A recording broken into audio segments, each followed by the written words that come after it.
अस्सलामुअलैकुम dear student, मैं हूँ आपकी इंग्लिश टीचर। तो आज हम करेंगे टेंसेस। तो टेंस के अंतर्गत टेंस करने से पहले हमें ये जान लेना चाहिए कि टेंस कहते किसे हैं। तो टेंस का मतलब होता है ज़माना। तो टेंस हमारे पास टेंस ज़माना यानी कि टाइप्स ऑफ टेंस, टेंस की इकसाम, टेंस की कितनी इकसाम है। तो टेंस की इकसाम 3 है: पास्ट, प्रेजेंट, फ्यूचर। पास्ट वो ज़माना है जो गुज़र चुका हो, और प्रेजेंट वो है जो मौजूद होता है। फ्यूचर वो ज़माना होता है जो अभी आने वाला हो। तो इनकी मज़ीद अभी हमारे पास टेंस की 3 एग्ज़ाम है। तो मज़ीद हर एक में से इसकी मज़ीद जो है ना 4 इसकी, यानी पास्ट अगर हम करेंगे तो इसकी 4 जो हैं शाखें हैं। इसी तरह प्रेजेंट की भी 4 हैं और फ्यूचर की भी 4 है। तो आज हम स्टार्ट करते हैं प्रेजेंट टेंस। तो लिहाजा प्रेजेंट टेंस जो है उसके लिए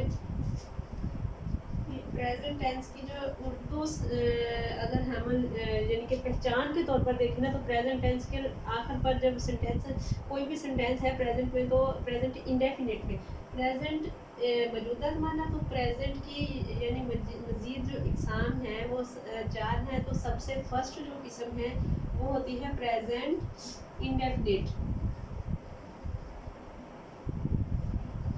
तो प्रेजेंट इंडेफिनिट सबसे पहली किस्म है। इसमें कोई भी सेंटेंस जब बोला जाता है तो सेंटेंस का जब एंड होता है तो लास्ट वाला जो लफ्ज़ होता है उसके एंड पर वो होता है ता है, ती है, ते हैं, ते हैं। इसी तरह से वो आता है लफ्ज़ एंड पर। तो मैं आपको मज़ीद ज़रा डिटेल में समझाती हूँ।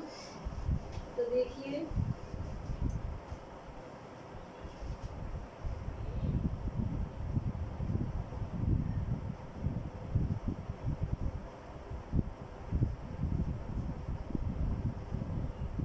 प्रेजेंट इंडेफिनिट टेंस, इसकी उर्दू सेंटेंसेस जो भी हैं उनके आखिर पर यानी पहचान, हम अगर किसी टेंस को हमने देखना है कि ये कौन सा टेंस है तो हमें एंड से पहचान होती है। तो हम क्या लिखते हैं, फिर उसकी एक पहचान होते हैं कि उर्दू फिक्रात के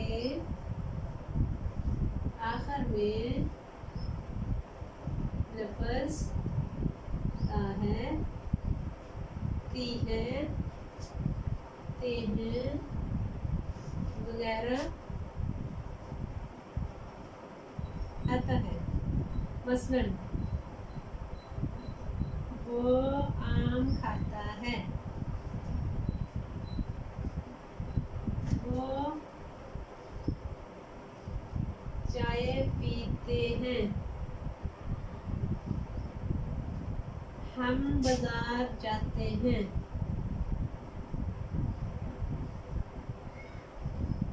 तो इसी तरह से कोई भी कोई भी सेंटेंस जो प्रेजेंट इंडेफिनिट में होगा उसके एंड पर लफ्ज़ क्या आएगा, ता है आ जाएगा, ते है आ जाएगा, या ती है वो खाती है, वो पीती है, वो करती है। ऐसे कोई भी जो भी सेंटेंस है उसके एंड पर ता है, ती है, ते है वगैरह आएगा। तो ये तो होगी पहचान के कैसे है इसकी पहचान। तो इसको बनाने का जो तरीका है सेंटेंस को, तो हम सबसे पहले उसमें क्या करते हैं, simple sentence, simple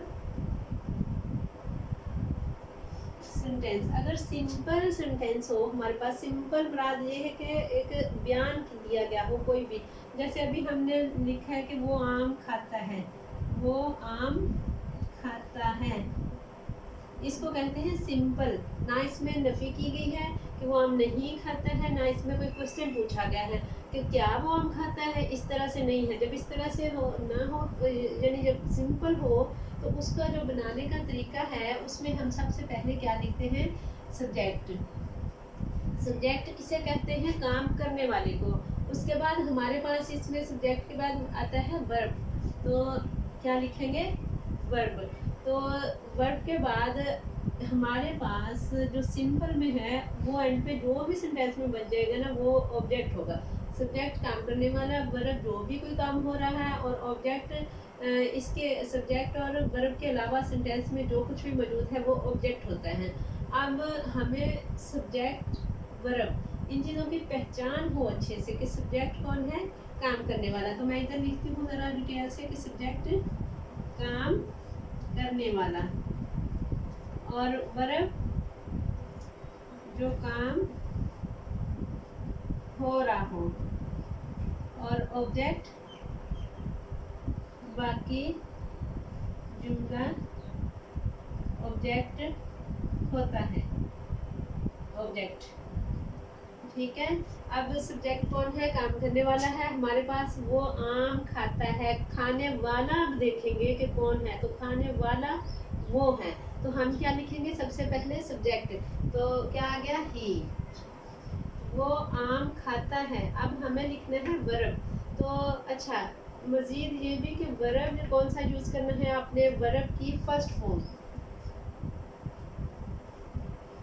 first form use करनी है वर्ब की। तो फर्स्ट फॉर्म हमने क्या? खाता है, ये है वर्ब हमारे पास, खाता। खाता की इंग्लिश होती है ईट, ईट। तो ईट, जब इसमें एक और बात है कि हमारे पास सिंपल सेंटेंस आ जाए और सब्जेक्ट वाहिद हो, तो हमें वर्ब तो लिखना ही है, लेकिन क्या करना है? अगर हमारे पास सब्जेक्ट वाहिद है तो हमने वर्ब की जो फर्स्ट फॉर्म यूज़ की है उसके साथ एस या एस का इजाफा कर देना है। तो अब हमें क्या लिखना था? ही ईट, लेकिन वो एक है, सब्जेक्ट वाहिद है। जब एक हो काम करने वाला, तो हमें ईट के साथ एस या ई एस का इजाफा करना है। कुछ अल्फाज होते हैं जैसे सी एच पे कोई अगर लफ्ज़ ख़त्म हो तो उसके साथ ई एस का हम इजाफा कर देते हैं। अगर हमारे पास कुछ अल्फाज इस तरह से आते हैं कि जैसे प्ले है, तो हम इसके साथ सिर्फ एस का इजाफा कर दें। ये हमें अपने सेंटेंस के मुताबिक से कि हमें ई एस का इजाफा करना है या एस का इजाफा करना है, वो हमें खुद इधर से पता चलता है कि हमें किस चीज़ का इजाफा करना है। तो अब हमें इसके साथ अकेला एस का इजाफा करना होगा। ही ईट्स, अब हो गया ही ईट्स, वो खाता है। तो क्या खाता है? वो सारा जुमला जो बाकी रह गया है वो ऑब्जेक्ट में है। तो ऑब्जेक्ट क्या है? आम। सिर्फ आम रह गया है ना, वो भी हमने लिख लिया है, खाता भी लिख लिया, आम रह गया। तो आम क्या है? मैंगो। वो आम खाता है।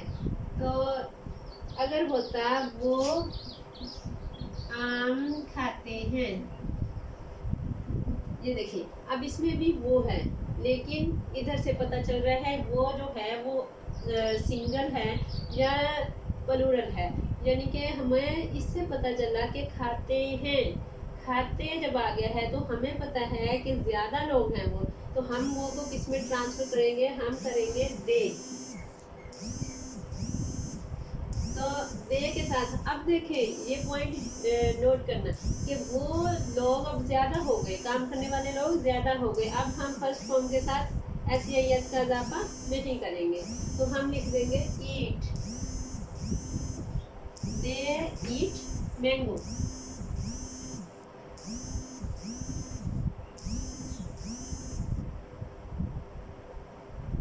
तो दे ईट मैंगो होगा, लेकिन मैं आपको एक बात वो लिख दूं कि जो हमने एस या एस का इजाफा किन के साथ करना है और किन के साथ नहीं करना है।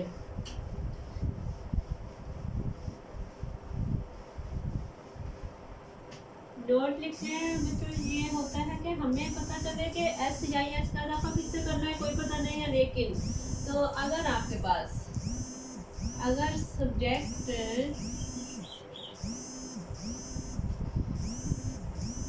बाहर हो, जैसे ही, शी, इट, या कोई वाहिद नाम जैसे अहमद, अकरम, आयशा, या कोई भी नाम हो सकता है, कोई भी एक नाम, कोई भी एक, लेकिन में सिंपल सेंटेंस में। सिंपल सेंटेंस की बात हो रही है। सिंपल सेंटेंस जब भी आपके पास हो तो आपने देखना है, अगर आपका सब्जेक्ट जो है वाहिद है तो आपने वर्ब की फर्स्ट फॉर्म के साथ एस या एस का इजाफा कर देना है, अदरवाइज फर्स्ट फॉर्म ही लगा देंगे, यानी कि सब्जेक्ट अगर जमा में है तो फर्स्ट फॉर्म ही लगेगी।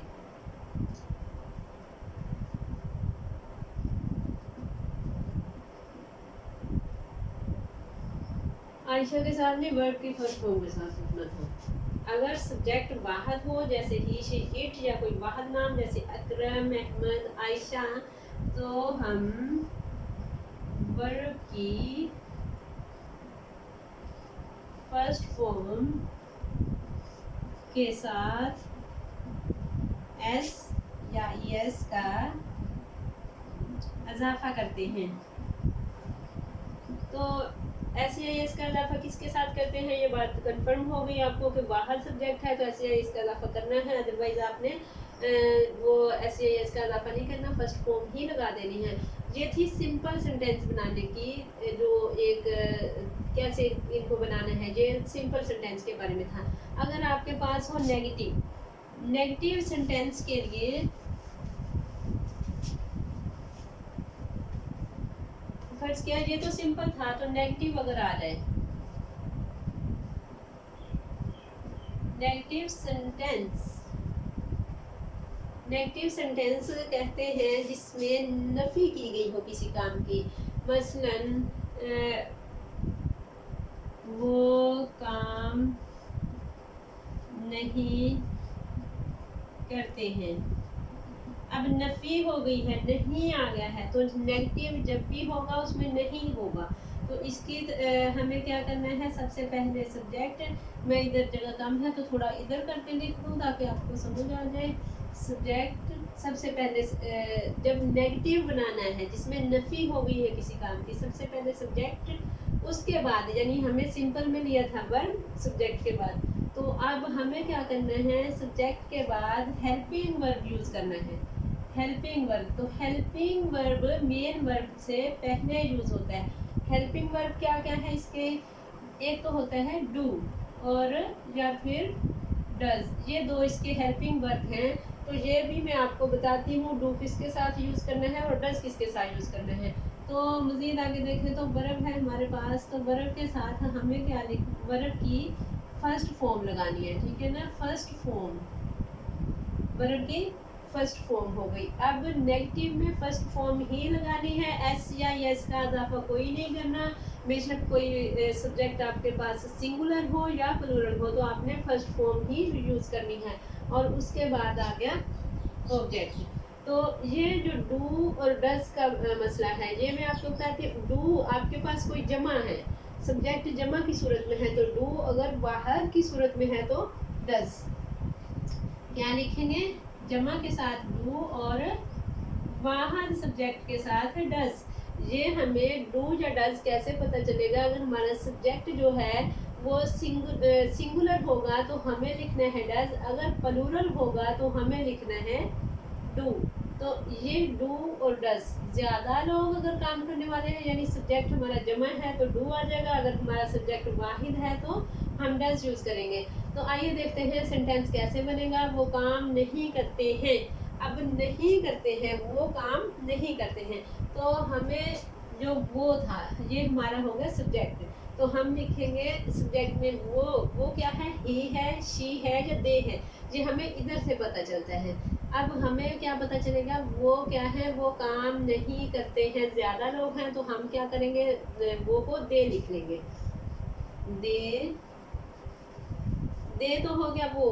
अब है हमें सब्जेक्ट के बाद हेल्पिंग वर्ब लेना है, डू या डज, क्या चूज करेंगे वो हम देखेंगे। हमारा सब्जेक्ट जमा की सूरत में है तो हम ले लेंगे डू, तो हमें पता चला हमारा सब्जेक्ट जो था वो इधर से देखे करते हैं, ज़्यादा लोग थे वो काम नहीं करते हैं, तो ज़्यादा है तो जमा हो गया, तो जमा के साथ क्या आएगा, डू, दे डू।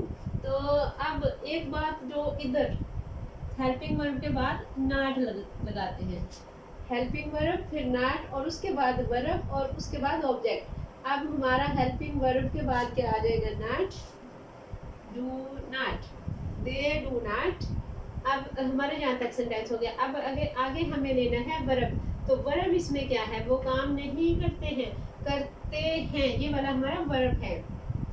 तो करना की इंग्लिश क्या होती है, करना की इंग्लिश होती है डू, तो हम लिखेंगे दे डू नॉट डू, ये वाला हेल्पिंग वर्ब डू है, ये वाला वर्ब है, वो काम नहीं करते हैं, they do not do work.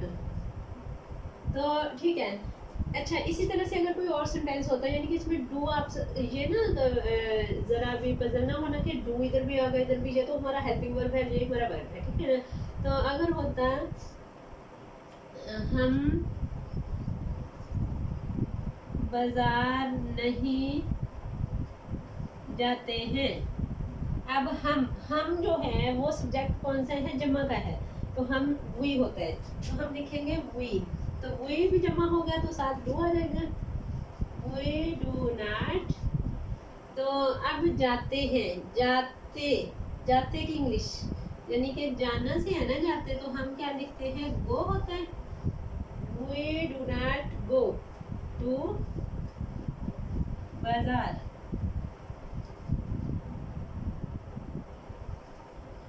We do not go to बाजार। इसी तरह कोई भी और सेंटेंस हो सकता है। अगर होता कि वो काम नहीं करता है तो हम लगा देते ही डज नॉट।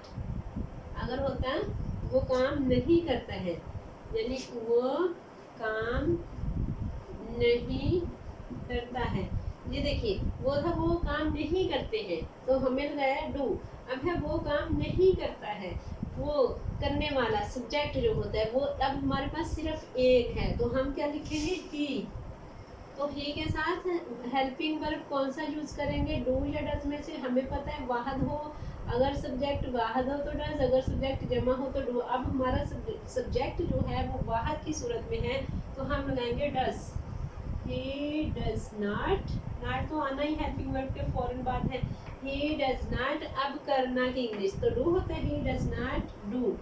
आगे ऑब्जेक्ट वर्ब, ऐसे, ठीक है। अगर थोड़ा कोई भी सेंटेंस है, आप देख रहे हो कि आपके पास ही, शी, इट या कोई वाहद नाम है आपके, उसने आपने सबके साथ डज लगा देना। और अगर आपके पास दे है, वी है, आई भी जमा होता है, ये भी आप नोट कीजिएगा बात कि आई आ जाए ना, आई कि मैं काम करता हूँ, मैं काम नहीं करता हूँ, आई के साथ डू लगाना है, I do not do work. तो इसी तरह से ये तो होगा नेगेटिव। अब हम लेंगे इंटेरोगेटिव।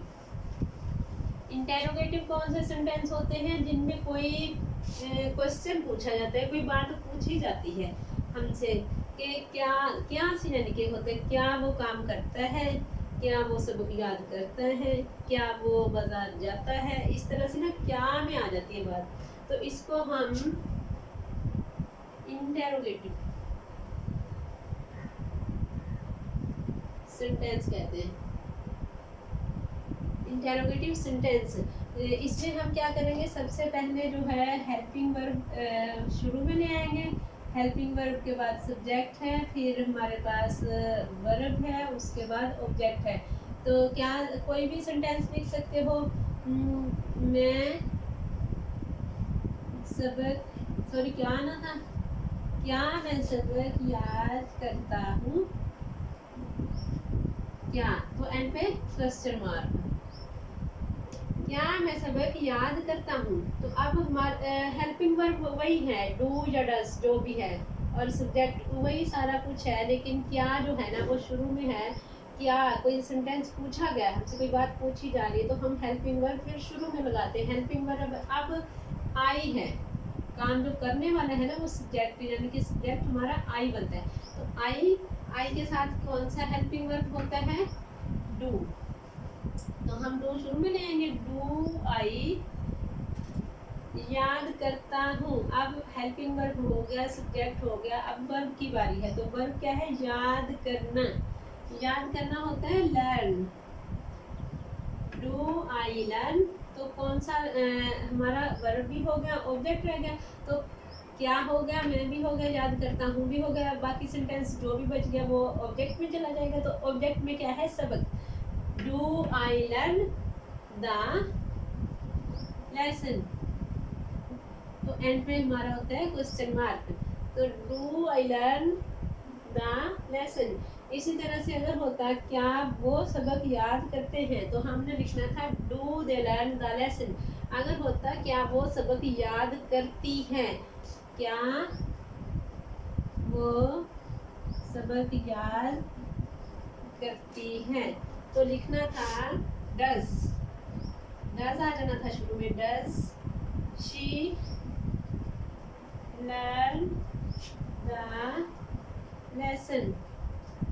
तो इसी तरह से कुछ सेंटेंस ऐसे होते हैं कि उनमें जो है ना कुछ अल्फाज शुरू में आ जाते हैं। वो क्यों सबक याद करते हैं, वो कब सबक याद करते हैं, वो कहाँ सबक याद करते हैं, वो कहाँ जा रहे हैं, इस तरह डबल हो जाते हैं। अगर होता वो क्यों सबक, क्या वो सबक याद करते हैं, ऐसे भी हो सकते हैं। वो क्यों सबक याद करते हैं,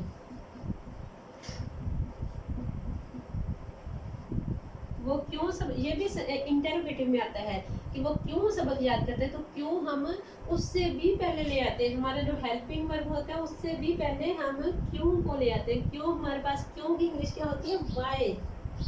वाई हम शुरू में ले आते हैं।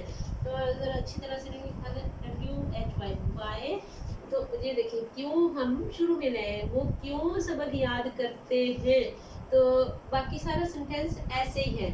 तो याद करते हैं ज़्यादा लोग हैं, वाई डू आ जाएगा।